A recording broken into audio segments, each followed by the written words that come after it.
Right සුබ දවසක් වේවා එහෙනම් ජය වේවා ඔයගොල්ලන්ට. දැන් අපි අද මේ කාබ්බයක් ගලවලා තියෙන්නේ මේ ඕෆ්ලෝ ප්‍රශ්නෙකට. රයිට් ඉතින් මම ඔයගොල්ලන්ට හේතු දෙකක් කියලා දෙන්නම් මේ කාබ්ලේටර් එක තව ඒ කියන්නේ අපි සුද්ධ කළත් කාබ්ලේටරේ ඕෆ්ලෝ එක නතර වෙන්නේ නැත්නම් තෙල් යනවා නම් ඔයගොල්ලෝ බලන්න ඕනේ මේක හදාගන්න විදිහ ක්‍රම දෙකක් ඔයගොල්ලන්ට කියලා දෙන්නම්. රයිට් ඉතින් කාබ්ලේටරේ ඔය අපි ගලවන්න ඉතින් ටැංකිය රොඩු වර එහෙම සෙට් වුණාමනේ. ඉතින් මෙන්න මේ නීල් එකේ දැන් ඔයගොල්ලන්ට මේකේ තුඩ හොඳට තියුණුවට තියෙනවා. රයිට්. දැන් මේකේ එහෙම හොඳටමත් නෑ මේක ගෙවිලා තින්නේ. ඉතින් සාමාන්‍යයෙන් දැන් මේකේ ගොඩක්ම ප්‍රශ්නයක් නෑ මේ නීල් එක. රයිට්.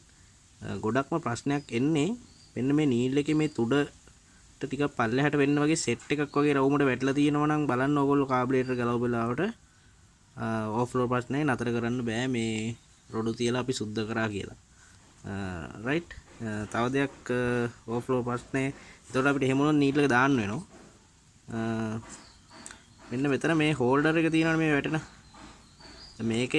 මේ ප්‍රෝටේ එක ඇවිල්ලා තියෙන ප්ලාස්ටික්. රයිට්. මේක අර පිත්තල වගේ තියෙන දැන් කාබ්ලේටර් වල අපිට මේක පොඩ්ඩක් පල්ලෙහාට ඉරීමෙන් මේ ඕෆ්ලෝ ප්‍රශ්නය පොඩ්ඩක් නතර කරගන්න පුළුවන්. රයිට්. ඒක අපි බල ඇඩ්ජස්ට් කරන්න ඕන. රයිට්. මම ඒක ඔයගොල්ලන්ට වෙනම කියලා දෙන්නම්. ඉතින් මේක පොඩ්ඩක් පල්ලෙහාට මෙහෙම මේ තද කරලා රන්දවා ගැනීමෙන් අපිට ඕෆ්ලෝ යන එක නතර කරගන්න පුළුවන්. ඒක එකක්. රයිට්. අනික තමයි අනිවාර්යයෙන්ම මේ මොනවා කරත් වැඩක් නැහැ. මේ ඉතින් මෙන්න මෙතන මේ අර මං කිව්ව සෙට් එක වැටලා තියෙනවා නම් දැන් මේකේ එහෙම නැහැ සෙට් එකක් වැටලා නීල් එකේ. රයිට්. අනිත් දේ තමයි ඔයගොල්ලන්ට පේන විදිහ මෙන්න මේ නීල් එකේ මෙතන උඩ තියෙනවා යාළුවනේ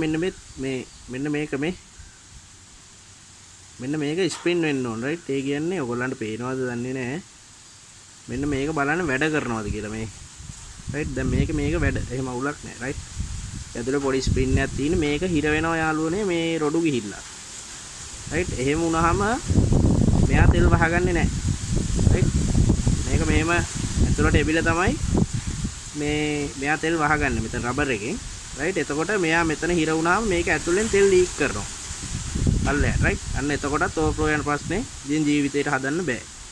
ඉතින් අන්න ඒ දේවල් චෙක් කරගන්න කාබ්බයක් සුද්ධ කරනකොට අනිවාර්යයෙන්ම මම හිතනවා වීඩියෝ එක වැදගත් වෙයි කියලා. එහෙනම් සුබ දවසක් ජය වේවා. එහෙනම් බොහොම ස්තුතියි.